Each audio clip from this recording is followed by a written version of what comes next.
Hey everyone, welcome back.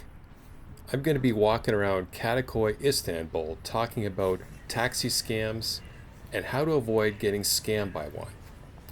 I have taken many taxi rides in Istanbul, and there are a lot of things to be aware of, which you may not already know in Istanbul, so you do not get scammed by one.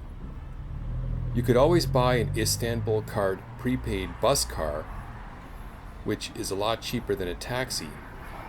But to go from my hotel near the Kadikoy ferry terminal to my dentist's office in Umranigi, it took over 2 hours by bus because of all the traffic.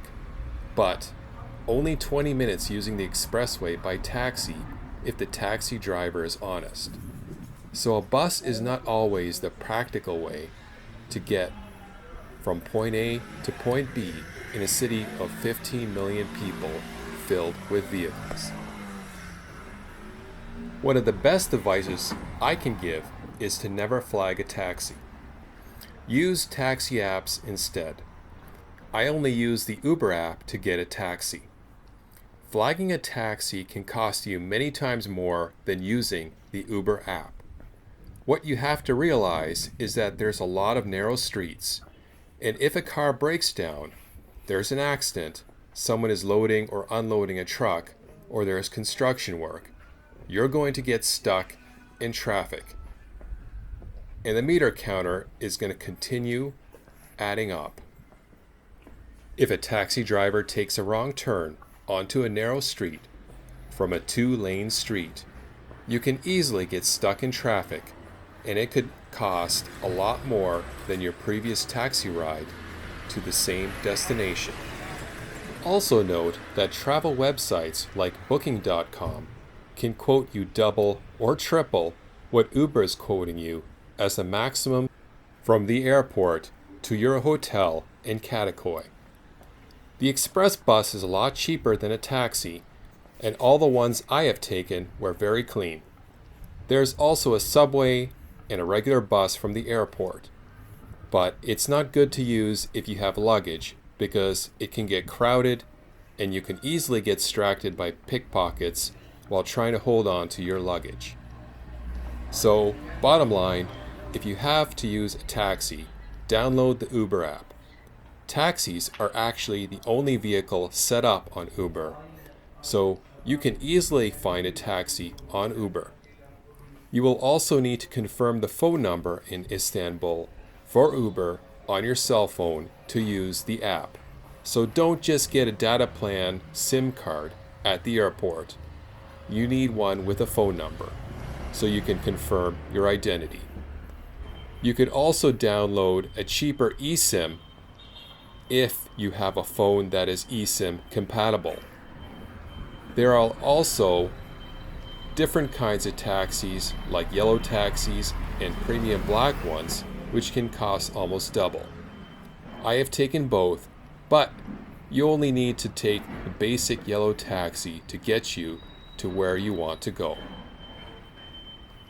You want Uber because it has a feedback system for taxis, and this is what motivates them not to pull a scam on you. But it still has happened to me on occasions, but in a more subtle way. And I'll give you some examples of what I experienced so you know how to deal with it. One example is while you are driving, a driver might strike up a conversation about where you are going. Never tell a taxi driver where you're going, and especially do not tell him you're going shopping. I say him because out of all the taxi drivers I've rode with, I have never met a woman taxi driver in Istanbul. Anyway, if you're going to be going to the Grand Bazaar, tell the driver you want to go to a coffee shop to meet up with a friend 1 to 2 blocks from where you're shopping. Why? Because there are a lot of hawkers and others that pay a 20% commission to people they bring in, which means you're going to pay at least 20% more on anything you buy from that merchant if you are referred by that taxi driver. So, if you heard of a specific shop you want to go to in the Grand Bazaar or elsewhere, and you tell the taxi driver this, he will call up the business or have his friend who may work at the convenience store to contact the business and ask the merchant for a 20% commission if they bring them a customer. If the merchant refuses, they will tell you the store is out of business and try to convince you to visit one of their preferred merchants that will give them a commission. And you will not have any idea that this is even going down because they are talking on the phone in another language, or they called their friend and used a language code for their friend to book a referral. This also applies to hotel attendants. Don't ask them for a taxi and tell them you're going shopping, because they will call up their preferred taxi driver to take you to their preferred merchant that will charge you a lot more. They can also do this with tour guides. So you just tell them you're going to the doctor, a dentist, or a coffee shop to meet up with a friend. Same goes for calling up a taxi driver to take you to the airport. They will most likely have to deal with the driver who will turn off the meter and take you to the airport for a set price, and they'll get a commission for it, which is usually higher than you can find on Uber. Another thing to note is always take out your Google GPS map on your cell and run it so you can see where you're going and the driver knows that you're keeping track. One time, I didn't do this to see the dentist in Umranyi and ended up paying double for the same trip that I rode the previous day because he turned off the expressway and used a different route from what all the other taxi drivers had used. Not only that, he said he had to go get gas at the taxi company's gas station and kept the meter running. I told him the meter is still running, and he went inside the office to make a call and came back half an hour later, and I told him he had to push that meter back to where he entered the gas station or I would report it to Uber. He turned back the meter. It also took me over an hour to get to see my dentist, even though the other cab rides took only 20 minutes. So always turn on your Google GPS so they know that you know what the quickest route to your destination is. Another time, I rode a cab using the Uber app from my dentist to my hotel in Kadikoy, and the cab driver asked what country I am from and started telling me he collects foreign currency. I knew where this was leading. He wants to convert lira to dollars, but there are currency exchange places near the Grand Bazaar that pay you the spot rate for US dollars because they sell US dollars to the locals at a premium because of inflation and the high devaluing of the Turkish lira. You can also buy foreign coins at the Sunday antique market. There is no good reason for the cab driver to ask to change foreign currency. Not only that, he could easily slip you movie prop money or old issue Turkish lira for US dollars. One new issue Turkish lira coin is worth 1 million old issue Turkish lira notes. So just Google what the old currency and the new currency looks like. They switched over to the new lira in 2005, and the new lira only goes up to a 200 lira banknote.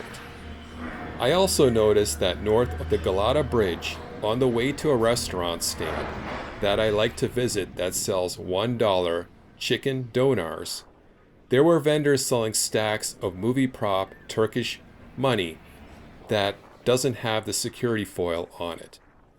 So always check your money from the cabbie that he is not giving you fake movie prop money without the foil if you have to pay cash. I found one of these movie prop 100 lira bills before thinking it was real, with a piece torn off the top right where the foil crescent moon should be. So beware of money with a section torn from it. I ran it under the water and it also looked like it was photocopied. So I ripped it up and threw it in the garbage. Always check that you see a security foil symbol somewhere on the banknote.